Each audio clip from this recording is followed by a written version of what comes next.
Vou começar a responder algumas perguntas nesse formato que eu quero testar esse microfone aqui.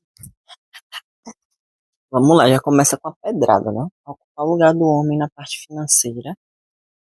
É bom deixar que ele seja o provedor e permitir ser cuidado. Ok. Não é que você não possa contribuir com a parte financeira, tá? E essa questão de é bom deixar que ele seja o provedor, sim. Não no sentido de que você não possa contribuir, mas no sentido de que muitas vezes a mulher, ela tem uma energia de impulsionar o seu parceiro, tá? Então, se você consegue expandir, você consegue também impulsionar ele a crescer, a evoluir muito mais, tá? E querendo ou não, quando você faz isso, você permite que o homem não seja castrado, porque a questão financeira é uma questão muito fálica para o homem, né? E o se permitir, cara, o maior erro numa relação, tanto para homem quanto para mulher, tá? É se doar 100% a ponto de não sobrar nada para a própria pessoa, né? Então é achar que precisa se anular para ser amado. Mas aí você pensa, quando essa pessoa começou a se interessar por você, quem você era? Então não perca a sua essência, melhore, evolua, né? Mude, mas mude para melhor, ao invés de regredir, ao invés de se esconder, ao invés de se diminuir para caber na vida do outro. Se você não cuida de si, como é que você pode cuidar do outro da mesma forma, tá? Isso não é amor, nem por você nem pelo outro, isso é dependência emocional. A gente aprende a ser assim mesmo, né? Quando a gente é colocada nesse mundo sozinha e precisa se virar para sobreviver, especialmente quando a mulher ela já tem filho, aí a coisa complica mais ainda, né? A gente acaba entrando nessa energia masculina de ser muito guerreira, especialmente porque a gente precisa fazer todas as funções, né? A gente precisa dar conta, a gente precisa proteger, a gente precisa se virar nos 30. Mas se você encontrou uma pessoa que quer ser o seu parceiro de vida, aceite ser acolhida, baixe a guarda, saia desse lugar de guerreira, porque a vida, ela não precisa ser uma guerra o tempo todo. Pense nisso. Olha aí, mais uma que tenta provar ser guerreira. Ai, que massa! Não, não é o fato de a gente não precisar de ajuda que a gente não possa pedir ajuda. São coisas diferentes. Porque no fim, o que é que você prova sendo tão boa, sendo tão autossuficiente? E ninguém é o tempo todo, tá?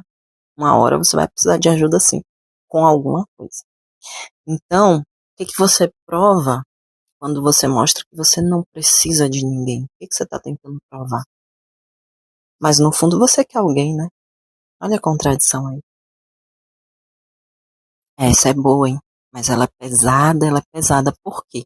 Porque quando a gente se relaciona ferida, estando ferida, sem curar nossos traumas, nós ferimos as outras pessoas. E nós continuamos mergulhadas numa dor. E essa dor psíquica, ela piora, tá? E hoje, você já está fazendo o seu tratamento? Você já está cuidando de você? Eu espero que sim. E sabe qual é o legal disso? É que sim, nós somos sim inferiores em muitos sentidos e somos superiores em muitos outros, tá? Por exemplo, somos inferiores em alguns aspectos, como na força física, por exemplo, né? Na grande maioria.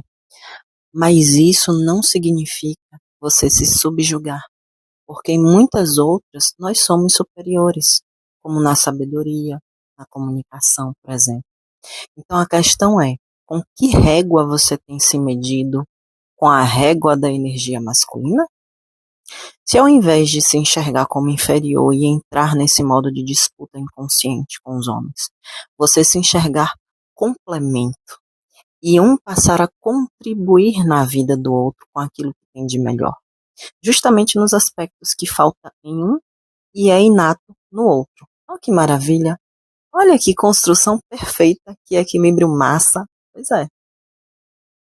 Prontinha para ir atender quem? Tá bom, né? Tô chegando, pessoal.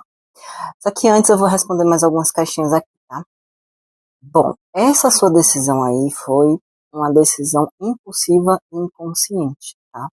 Que acabou levando você a essa furada, né? Por quê? Porque, na verdade, você acaba escolhendo um novo cuidador, muitas vezes tão problemático quanto ou até pior que os seus cuidadores primários, que são seus pais. Por quê? As histórias, elas se repetem. nós procuramos protagonistas para ensinar relações mal resolvidas da nossa infância. É assim que o inconsciente age. Ele vai pelo que já é conhecido e para tentar reviver cenários iguais com pessoas diferentes, como se fosse uma tentativa de resolver, né? Então, quando você for escolher estar com alguém, que seja uma escolha consciente. Como eu faço isso, Amanda? Sabendo, tendo consciência dos seus padrões. Então, vem fazer análise. Olha aí, ó, mais uma guerreira pro time. Guerreira, o que é que você ganha com isso? Dor nas costas, sobrecarga, um homem frouxo do seu lado. Muitas vezes nós reclamamos da desordem que nós mesmos estamos causando. Pense nisso. Boa percepção, tá? O foco é em se melhorar e não se colocar como mãe do outro. Muitas mulheres fazem isso, tá? Assumem um papel materno ao invés de assumir o papel de esposa e companheira. O outro, ele vai buscar a própria evolução dele, se ele quiser, com ou sem você. Mas quando você melhora a si mesma, consequentemente, você acaba se tornando um espelho. E aí pode acabar sendo uma boa referência de evolução pessoal para ele também. E, consequentemente, afetar positivamente a relação de vocês. Olha aí como o instinto maternal ele prevalece quando a mulher entra na relação, né? Nós não somos e nem devemos ser mães dos nossos companheiros. Ninguém muda ninguém. A pessoa só muda pelos desejos subjetivos dela, que não tem nada a ver com você, tá? É diferente, gente. Por favor, eu acho que nem precisaria falar aqui, mas eu vou ressaltar. Eu não estou dizendo aqui para as mulheres não cuidarem dos seus companheiros. A gente cuida quando a gente ama, tá? Mas é diferente de você querer mandar, assumir. Gente, papel de mãe, a gente sabe como é papel de mãe, né? A gente quer controlar o outro, a gente quer educar. A gente quer educar o outro. Pronto, a palavra é essa, né? Só que você tem que entender que o seu companheiro, ele já veio com algumas características, com alguma educação. Então, se o outro não quer mudar, quem deve? E é sim, é o máximo para você, para o seu limite, para o seu desgaste físico e emocional. Você se leva ao máximo e depois a vida te freia forçadamente. Nós não somos super mulheres, tá tudo bem desacelerar, tá? A leveza, inclusive, é o maior poder na energia feminina. Pense nisso.